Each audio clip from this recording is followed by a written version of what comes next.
Good morning to class 8 students. आज फिर जो हमने एक दिन पहले क्लास लिया था चैप्टर नंबर 7 चिकित्सा का चक्कर, आज उसे पूरा करने का प्रयास करेंगे। जैसा कि आपने कहानी को उस समय जब पढ़ा था, ये थोड़ा व्यंग्यात्मक कहानी है और वैसा इसलिए दिखाया है कि अगर कोई बीमार हो जाता है तो बहुत सारे लोग देखने आते हैं और जब ज़्यादा दिनों बीमार रहता है तो बहुत सारे तरह का उपाय भी बताते हैं। यहाँ पर भी इसी तरह के घटना का वर्णन किया है कि एक दिन आए खेल खाल करके कहीं से बाहर से, हॉकी खेल के कपड़े उतारे और खाना नहीं है और खाने के बाद पेट दर्द हो गए। फिर कई तरह की दवाइयाँ थी, खाया।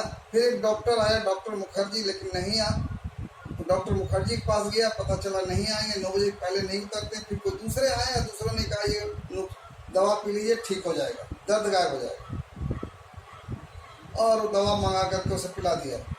अब इसका परिणाम हुआ कि लोग आने लगे, घर में मेला लगने लगा। वो जो भी आते थे तरह तरह के उपाय बताते थे। कभी कहते थे डॉक्टर बदल लो, कभी ये बदल दो, कभी चूना खिला दो, मतलब जो था वो अपने अपने तरीके को बता रहे थे। जैसे लग रहा था कि वो खुद ही डॉक्टर है और शायद उनके साथ ऐसा हुआ होगा। फिर भी दर्द खत्म नहीं हुआ। किसी ने कहा आखिर कब तक इससे जूझते रहोगे, लड़ते रहोगे, कब तक दर्द को बर्दाश्त करते रहोगे? दूसरे डॉक्टर को बुला लो। फिर एक दूसरे तीसरे डॉक्टर को बुलाया गया, डॉक्टर चूहानाथ कतरजी को। नाम सुनकर के लोग हंसेंगे, लेकिन मेरा दोस्त नहीं, डॉक्टर साहब के माता पिता ने इस तरह से नाम लिख रखा। फिर उनकी फीस 8 रुपये थी, मोटर का 1 रुपया अलग, वो लाए गए और डॉक्टर की रात में फीस बढ़ जाती, जैसा सुनने में आया है। डॉक्टर साहब आने के बाद उन्होंने कहा कि पानी गर्म करवाइए, दवा मंगवाइए, और एक पुर्जे पर दवा लिख डाली। पानी गर्म हुआ, 2 रुपये की दवा आई। डॉक्टर बाबू ने तुरंत एक छोटी सी पिचकारी निकाली, एक लंबी सी सुई लगाई, पिचकारी में दवा भरी और पेट में कूच करके दवा डाल दी, यानी इंजेक्शन सुई के मार्फत से दवा डाल दी। यहाँ तक हम लोग आपको मैंने बताया था, जो कि मैंने संक्षेप में बताया। अब आगे चलते हैं। दूसरे दिन प्रातः काल पीड़ा रफू चक्कर हो गई, यानी दर्द गायब हो गया। अब पता नहीं डॉक्टर का करामत था या दवा का प्रभाव था या लोगों की दुआएं थी या उसका कुछ और भी होगा। कोई 2 सप्ताह मुझे स्वस्थ होने में लग गए। पूरे दो सप्ताह में लेखक ठीक हो गया। बराबर डॉक्टर चूहानाथ कतरजी की दवा पीता रहा और उसी से, क्योंकि उनके इलाज से कुछ ठीक हुआ, तो बराबर उसी डॉक्टर का चूहानाथ कतरजी का दवा पीता रहा। 18 आने की शीशी प्रतिदिन आती थी। 18 आने की शीशी प्रतिदिन आती थी। दवा के स्वाद का क्या कहना, तो दवा हम पीते थे 18 आने का, शायद मुर्दे के मुख में डाल दी जाए तो वो भी तिल मिला उठा। लेखक ने बड़ा प्यार से कहा कि दवा इतनी ऐसी थी कि अगर कोई मुर्दा है उसके मुंह में डाल दिया जाए तो शायद वो भी जिंदा हो जाए, वो भी खड़ा होकर बैठ जाए। 15 दिन के बाद मैं डॉक्टर साहब के घर गया, उन्हें धन्यवाद दिया। मैंने पूछा अब तो दवा पीने की आवश्यकता नहीं ना होती, अब तो मैं स्वस्थ हो गया। 15 दिन गुजर गए, मैं ठीक ठाक हो गया, आपके पास आया हूँ। वे बोले यह तो आपकी इच्छा पर है, पर यदि आप काफ़ी एहतियात ना करेंगे तो आपको अपेंडिसाइटिस हो जाएगा। लो, एक बीमारी के बदले दूसरी बीमारी बता दिए। यह दर्द मामूली नहीं था, असल में आपको सीलियोसेंट्रिक कोलाइटिस हो गया था। ये बड़ा बीमारी का नाम बता दिया डॉक्टर साहब ने कि ये हो गया था आपको, और उससे डेवलप कर पैराकार्डियल हाइड्रोट्यूलिक स्टमकालिस हो जाता है। ये डॉक्टर चूहानाथ कतरनी जी की रिपोर्ट थी कि उसको कैसे कैसे क्या बीमारी में बदल दिया। अभी कुछ दिन आप दवा कीजिए, यानी कुछ दिन और दवा खाइए। डॉक्टर महोदय ने ऐसे मर्जों का नाम, ऐसे बीमारियों का नाम बता दिए कि मेरी तबीयत फड़क उठी। भला मुझे ऐसे मर्ज हुए जिनका नाम साधारण क्या बड़े पढ़े लिखे लोग भी नहीं जानते होंगे। मालूम नहीं है, मर्ज डॉक्टरों को मालूम है कि केवल डॉक्टर चूहानाथ को ही मालूम है। ये जो बीमारियां सिर्फ डॉक्टर चूहानाथ को क्या और डॉक्टर को ही मालूम है। खैर, लाचार होकर के दवा को जारी रखा। अभी 1 सप्ताह भी पूरा नहीं हुआ तो 2 बजे एकाएक दर्द हो गया और दर्द रूपी फौज ने मेरे शरीर रूपी किले पर हमला कर दिया। ज़्यादा नहीं हुआ था, 1 ही सप्ताह। डॉक्टर साहब ने जिन जिन भयंकर मर्जरों का नाम लिया था उनका स्वरूप मेरे तड़पती आंखों के सामने में, जो डॉक्टर चौहाननाथ ने जो बताया था जितने सारे बीमारियों का नाम, वो सब आ गया सामने। और लगता है सबने एक साथ हमला कर दिया है। और लगा कि अब सारे बीमारी जो जो जो बताए हैं, जो सीलियोसाइट्रिक कोलाइटिस, अपेंडिसाइट्स, पैराकार्डियल हेडेक, स्टमकलेस, ये सारे बीमारी मेरे सामने नाचने लगे। ऐसा लगने लगा मैं एरोप्लेन के पंखे की तेजी के समान करवट बदलने लगा, करवटें बदलने लगा। बेचैनी हो गई। इधर मित्रों और घर वाले की कॉन्फ्रेंस हो रही थी बैठ कर के, क्या किया जाए, कैसे ठीक कराया जाए, अब कौन बुलाया जाए। बीमार मैं था, अच्छा बुरा होना मुझे था, फीस मुझे देनी थी, परंतु लड़ और कई लोग भी रहते हैं, मेरे मित्र भी लड़ रहे थे, मेरे परिवार के लोग भी लड़ रहे थे कि आपस में लड़ने से लड़ाई नहीं, आपस में बहस डिबेट हो रहा था। एक तरह से लड़ने का रूप धारण कर लिया था कि कहाँ दिखाएं, किसको दिखाएं, किसकी इलाज करें, कहाँ ले जाएं, कैसे ठीक हो। कविराज पंडित सुखदेव शास्त्री को बुलाने की बात हुई। अब दूसरे डॉक्टर पंडित जी तो थे, सुखदेव शास्त्री को बुलाने की बात हुई। कोई आधे घंटे बाद वैद्य जी एक पालकी पर तशरीफ लाए। उस जमाने में पालकी से शायद भाई जी कहीं जाया करते होंगे, होगा सिस्टम। आकर आप मेरे सामने कुर्सी पर बैठ गए शास्त्री जी, बीमार व्यक्ति के सामने, जो लेकर बीमार थे।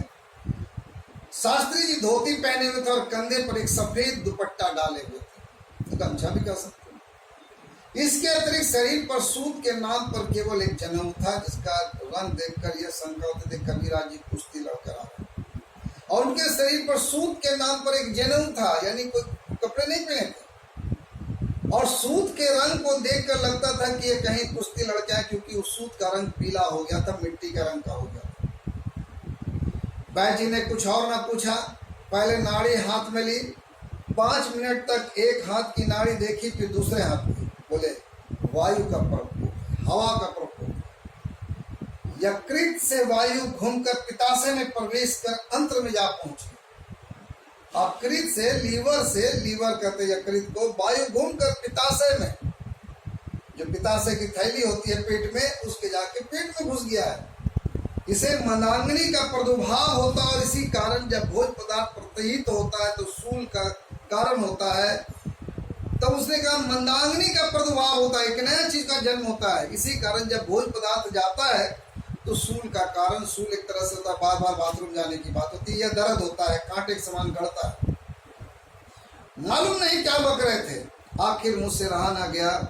मैंने एक सज्जन से कहा, जरा अलमारी में से आपटे का कुछ तो लेते आना, हिंदी की किताब पर डिक्शनरी जिसको कहते हैं वो लेके आना। लेते आइए। यह सुनकर लोग चकराए। कुछ लोगों को संदेह हुआ कि अब मैं होश में नहीं हुई, बड़बड़ा रहे हैं, बेहोशी हालत में हैं। मैंने कहा दवा तो बाद में होगी, मैं पहले समझ लूं कि मुझे रोग क्या है, मैं मीनिंग निकाल लूं। पंडित जी कहने लगे, बाबू साहब देखिए, आजकल के नवीन डॉक्टरों को रोगों का निदान तो ठीक मालूम है नहीं, चिकित्सक। तब वो बरसने लगे डॉक्टरों पर कि आज उन लोगों को पता क्या बीमारी क्या होता है, तो बीमारी का इलाज क्या करेंगे, पढ़ लेते हैं बस हो गया। अंग्रेजी पढ़े लिखों का वैद्य शास्त्र पर विश्वास हो गया। जो अंग्रेजी से पढ़ करके डॉक्टर बने हैं, वैद्य शास्त्रों को तो देखना ही नहीं चाहते, उस पर विश्वास ही नहीं है। परंतु हमारे यहाँ ऐसी ऐसी औषधियां हैं कि एक बार मृत्यु लोक से भी लौटा ले। लेकिन आयुर्वेद में ऐसी दवाइयां हैं, ऐसा बना हुआ है कि आदमी अगर मरने के कगार पर खड़ा हो तो उसको जिंदा ला सकते हैं। मुहूर्त मिल जाना चाहिए कि कौन सा मुहूर्त में दवा देनी चाहिए, और अच्छा वैद्य मिल जाना चाहिए, और उसके इलाज के लिए अच्छा वैद्य जिसे जड़ी बूटी का ज्ञान हो। अब ऐसे बेचैनी न रही थी, पर बलहीन होता गया, कमजोर होता गया। बेचैनी नहीं था लेकिन ताकत नहीं मिला। चरपाई पर पड़ा रहने लगा। दिन के मित्रों की मंडली आती थी, वह आराम देती थी कम और दिमाग चाटती थी ज्यादा, क्योंकि तरह तरह की बातें, क्या कर रहे हो, कैसे किससे दिखा रहे हो, कहाँ के चक्कर में फंस गए हो, कब ठीक हो गए, नहीं इत्यादि सारे लोग बोलते थे, दिमाग चाटते थे। एक दिन हकीम साहब आए। हकीम साहब चिकन का बंद दार अंगरखा पहने हुए थे। चिकन एक वस्त्र होता है, चिकन खाने वाला आज का अंग्रेजी वाला नहीं। सिर पर बनारसी लोटे की तरह टोपी रखी हुई थी। जूता कामदार दिल्ली वाला था, मोजा नहीं पहने थे। रुमाल इतना बड़ा था कि अगर उसमें कसीदा कढ़ाना होता तो मैं समझता कि वह रुमाल मुंह अथवा पोछे जाने के लिए नहीं, तरकारी बांधने के लिए है। कहता रुमाल इतना बड़ा कि उसमें कसीदा पढ़ने के लिए नहीं, अगर रुमाल मुंह पोछने के लिए होता, हाथ पोछने के लिए नहीं, ये बेकार है। ये बल्कि इतना बड़ा था कि इसमें तरकारी बांध करके ले जा सके घर। हकीम साहब के दाढ़ी के बाल ठुड्डी की नोक की तरह इकट्ठे हो गए थे, एकदम इधर से बढ़े और नोक हो गया। मालूम होता था कि हजामत बनाने का ब्रश है, जो हजामत बनाते हैं वो ब्रश लगाता है, नोकीला होता है। हकीम साहब दुबले पतले इतने थे कि मालूम पड़ता था अपनी तंदुरुस्ती आपने अपने मरीजों में बांट दिया। इतने दुबले हवा की तरह कि उनकी जो पर्सनैलिटी होनी चाहिए, हेल्थ होना चाहिए था, लगता बीमार को देखते देखते सारा अपना हेल्थ उसको बांट दिया, खुद कांटे की तरह रह गया। आते ही मैंने सलाम किया, जिसका उत्तर उन्होंने मुस्कुराते हुए बड़े अंदाज से दिया। बोले मिजाज कैसा है? मैंने कहा मर रहा हूं, बस आप ही का इंतजार है। अब यह जिंदगी आपके हाथों में है, बचा लो या मार लो, लेकिन मैं मर ही रहा हूं। हकीम साहब ने कहा यार अब आप तो ऐसी बातें करते हैं गोया जिंदगी से बेजार हो गए, लगता है आपको जिंदगी जीना ही नहीं। भला ऐसी गुफ्तगू से कोई करता है, इस तरह की बातें करता है? मरे आपके दुश्मन, नब्ज तो दिखलाइए। 10 मिनट तक हकीम साहब ने नब्ज देखी, फिर बोले मैं यह नुस्खा लिखे देता हूँ, इसे इसी वक्त आप पीजिए, इंशाअल्लाह आप जरूर सफा होंगे, मतलब आप ठीक ठाक हो जाएंगे। उन्होंने दवा लिख दी। एक सज्जन ने उनके हाथों में फीस रख दी। हकीम साहब चलने को तैयार हुए, उठते उठते बोले जरा एक बात का ख्याल रखिए कि आजकल दवाइयाँ लोग बहुत पुरानी रखते हैं, मेरे यहाँ ताज़ा दवाइयाँ रखती हैं। जाते जाते ये बोल के गए देखिए दुकानों में पुरानी दवाइयाँ रखते हैं, लेकिन मेरे यहाँ आपको ताज़ी दवाइयाँ होगा। कहने का कि उनके यहाँ से दवाई खरीद लो, फीस तो ले लिए हैं, दवा भी उसका पैसा वहीं मिल जाएगा। मैं उनकी दवा उस दिन पी, वह कटोरा भर दवा जिसकी महक रामघाट के सीवर से कंपटीशन के लिए तैयार थी, किसी प्रकार के गले के नीचे उतर गई। वो कटोरा भर का दवा जिसकी महक रामघाट के सीवर से, सीवर होता है नदी नाला जो होता है जहाँ से गंदे पानी को साफ करके निकाला जाता है, उस तरह की महक थी। सीवर से कंपटीशन के लिए तैयार की थी और किसी प्रकार वो गले के नीचे उतार लिया। इतना कड़वा, इतना बेकार, इतना बदबूदार। दर्द फिर कम हो चला, लेकिन कमजोरी बढ़ती चली गई, दुर्बलता बढ़ती चली गई। कभी कभी दर्द का दौरा अधिक वेग से हो जाता था। अब लोगों की विशेष चिंता मेरे समझ में नहीं रहती थी। जो लोग घर में थे वो चिंता नहीं करते थे। कहने का मतलब लोग देखने सुखने अब कम आने लगे। शुरुआत में भीड़ थी, तरह तरह के उपाय, लेकिन अब कम आने लगे। लोग घनिष्ठ मित्र आते थे, वही घनिष्ठ मित्र आते थे।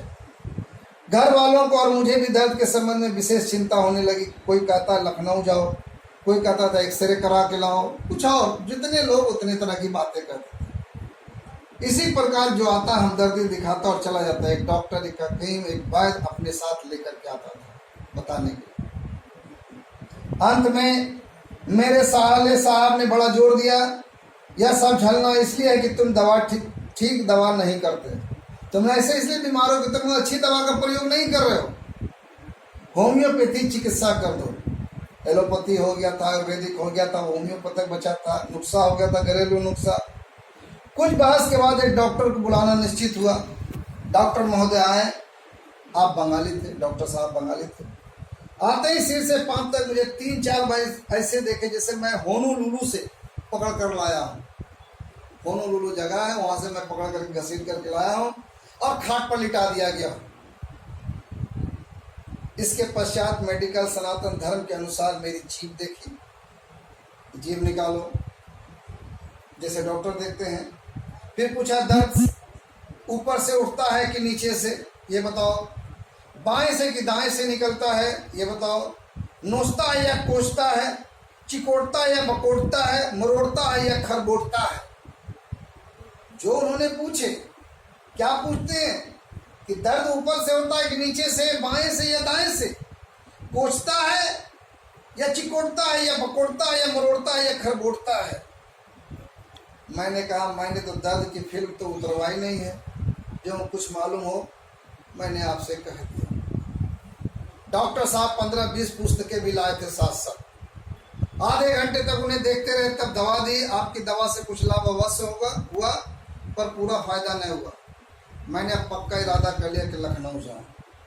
जो बात काशी में नहीं हो सकती थी, लखनऊ में हो सकती थी, वहाँ सारे साधन मौजूद थे। बड़ा साहब सब तैयारी हो चुकी थी, इतने में एक और डॉक्टर मेहरबान लिए चले आए।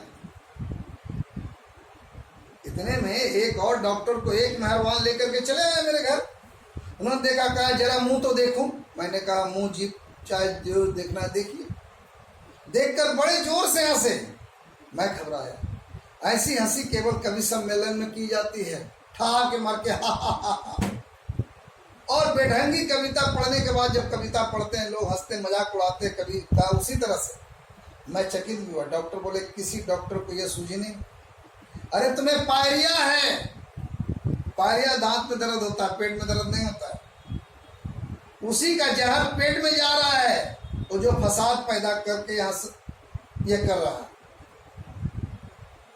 मैंने कहा तब क्या करूं? डॉक्टर साहब ने कहा इसमें करना क्या, किसी डेंटिस्ट के पास जाकर के सारा दांत निकलवा दो। उस डॉक्टर साहब ने सलाह दी, अरे पायरिया है, पायरिया से जो जहर निकल रहा पेट में जा रहा है, जो दर्द हो रहा है। पूछा भाई इसका क्या उपाय है? इसका उपाय है कि जाओ किसी डेंटिस्ट के पास सारा दांत निकलवा दो, कोई तकलीफ नहीं होगी। मैंने अपने मन में कहा आपको तो यह कहने में कुछ कठिनाई नहीं होती, गोया दांत निकलवाने में कोई तकलीफ नहीं होती। जब दांत निकालेगा तो तकलीफ नहीं होती। खैर रात भर मैंने सोचा, मैंने यही निश्चय किया कि यही डॉक्टर ठीक करता है। डेंटिस्ट के यहाँ पूछवाया, उसने कहलाया 3 रुपये फी दांत तोड़वाने में लगेंगे। कुल दांतों के लिए 96 रुपये लगेंगे। 32 या 96, मगर मैं आपके लिए 6 रुपये छोड़ दूंगा। इसके अतिरिक्त दांत बनवाई 150 अलग लगेंगे। यह सुनकर पेट के दर्द के साथ साथ सिर में भी चक्कर आने लगा। मगर मैंने सोचा जान सलामत है तो सब कुछ है, जान नहीं तो कुछ भी नहीं। इतना और खर्च करो। श्रीमती से मैंने रुपये मांगे। उन्होंने पूछा क्या होगा? मैंने सारा हाल कह दिया। वो बोली तुम्हारी बुद्धि कहीं घास चरने गई है क्या? आज कोई कहता है दांत उखड़वा लो, कल कोई कहेगा बाल उखड़वा लो, परसों कोई कहेगा नाक नुचवा डालो, तरसों कहेगा आंख नुचवा डालो। क्या क्या नुचवाओगे? यह सब फजूल है। तुम सुबह टहला करो, किसी एक भले डॉक्टर की दवा करो, खाना ठिकाने से खाओ, 15 दिन में ठीक हो जाओगे। मैंने सबका इलाज भी देख लिया। मैंने कहा तुम्हें अपनी ही दवा करनी थी तो इतने रुपये क्यों बर्बाद किए?